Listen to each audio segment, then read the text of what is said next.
Right, it's time for the match reaction, and all jokes aside, what a performance by Celtic today at Rugby Park. A 5-1 victory and a hat-trick for Casper, who, I told you, just be patient and the guy will score goals. This is the start of something special. I feel it. And I have no, sometimes I always say like, oh, that can come back to bite me. So what? Don't care. This is the start of something special. I have been lapping up this signing something rotten.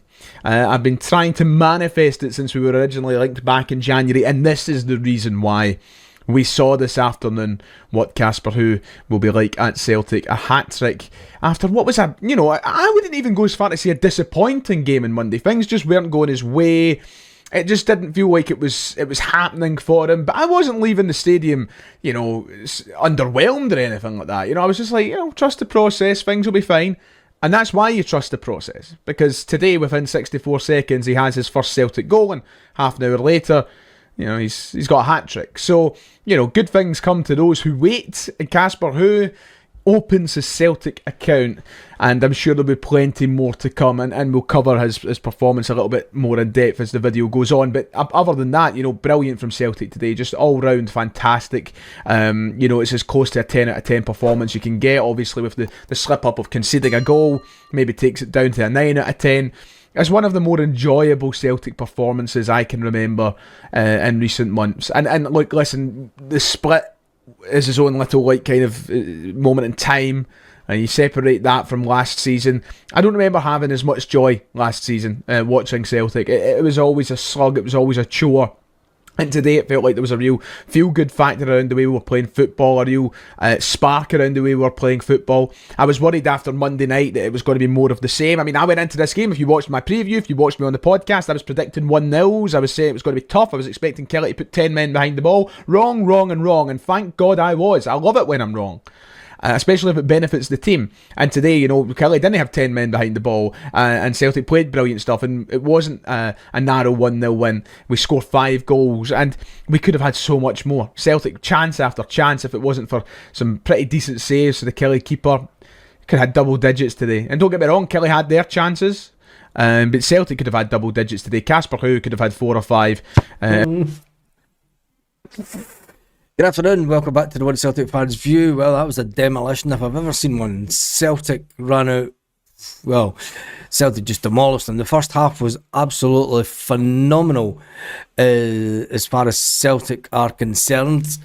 Casper Who gets his hat-trick.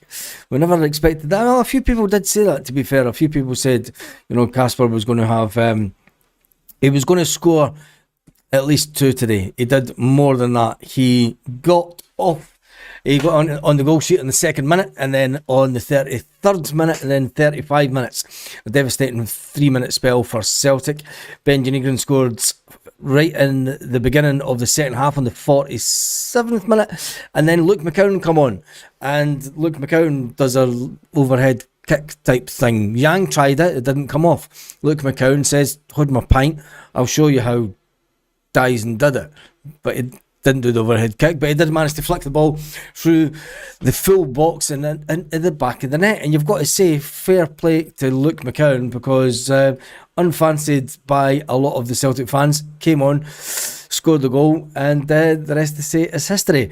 Casper. Hello, welcome to the Boys in the Bus podcast. This is your bus home from, it's still called Rugby Park, isn't it, Phil? Rugby Park? Yes, I think it is. It might have some sort of sponsorship, but I think it's still Rugby Park. It's Rugby Park.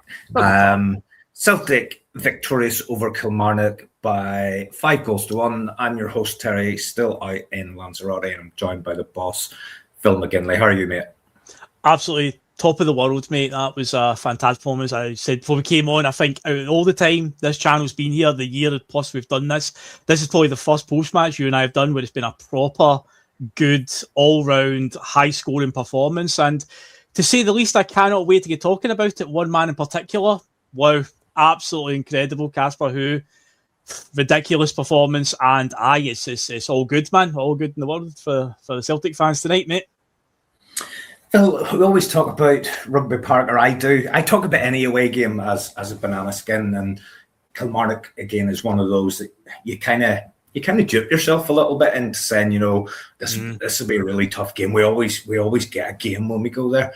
That's now 9 in a row. I think the guys were saying in commentary today. That's 9.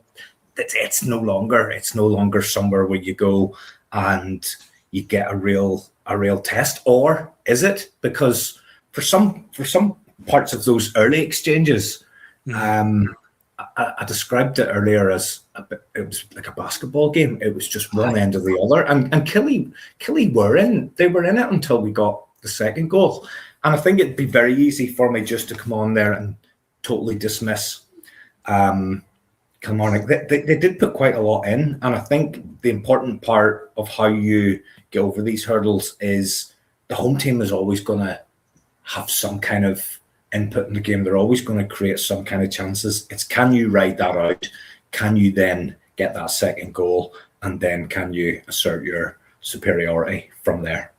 That first 7 minutes or so, like it was like the Livingston game last season, but without the goals, because that was like 2 each after 9 minutes. It felt like that because it was so open, and Kelly were having a go. They were proper having a go, and even though we took the lead so early on, you're like, this could be dodgy. The day at the back we looked a little bit stretched, but yeah, then eventually once we did get a hold of the game, it just ran away. And you're right, the stats are quite deceiving. It's one of the grounds, because of the plastic pitch for years, that we've always felt like, we struggle there. And I think it's because even though we've been winning the games, there hasn't been many glittering performances. Even when we beat Auchinleck last year at Rugby Park in the Cup, that was even a drab performance. The 3-2 victory, obviously in February, was ridiculous, but we were 2-0 down and we looked dead and buried at half-time, mounted a comeback, late winner that day. So these things mess with you, but when you actually look at it in the cold light of day and you see the stats, you're like, actually, we're on a hell of a hot streak at Rugby Park. But I can understand why a lot of fans do look at it as, it's a bit of banana skin. But and Chris Sutton said it best near the end.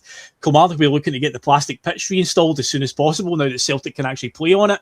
Because, Neil McCann also admitted it was a bit of a leveller for them for many years. So they got a bit of conundrum now. They're stuck with the new grass pitch. So hopefully next time we roll down there as well, another similar performance. That was quite an enjoyable watch, wasn't it? It was very entertaining, particularly the first half. It was rip-roaring, as they say. It was Ange-esque. We were end-to-end stuff. The first half, we mentioned at half-time, in the half-time coverage, 7-2 would have been a fitting score for that first half. And honestly, the game overall could have been 10-4, the way it was going. It was really good, really enjoyable. Good to see some of the new signings really take off, particularly Casper Who. I enjoyed the shout, the who shouts. I think it's a relatively new phenomenon. I don't know if it comes from the Ronaldo Sue thing. I don't know. That makes sense. When a player has a name that sounds like a ooh sound, then it just becomes a ooh, and it's good. It's a good shout. I enjoy it, and I enjoyed the game today. I really did. I never look forward to playing on the plastic, so it was really nice to come and see this.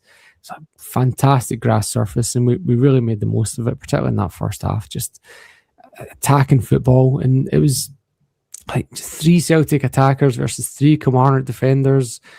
So fair play to Neil McCann for letting us run through and goal so many times. And when we scored the 4th goal, when the goalkeeper passes it to Nygren, and Nygren instead, absolutely smashed it into the top corner just because. And Neil McCann looked like he was about to have an aneurysm or smash the bottle, or it was very, very entertaining. I think he had to spit out some of the bees that he was chewing at that point. He was so angry. Good to see him get beat, and good to see Kilmarnock struggling. But yeah, honestly, I just enjoyed it. I enjoyed watching it. It was entertaining. It was very much so. A very enjoyable afternoon watching Celtic. We are sitting top of the league, of course, 100% record. And one thing that we didn't enjoy all of last season was the goal difference. We're sitting with a goal difference of 5 after 2 games. Unbelievable. Absolutely unbelievable. What a performance today from Celtic, especially in the first half. They were absolutely class. They were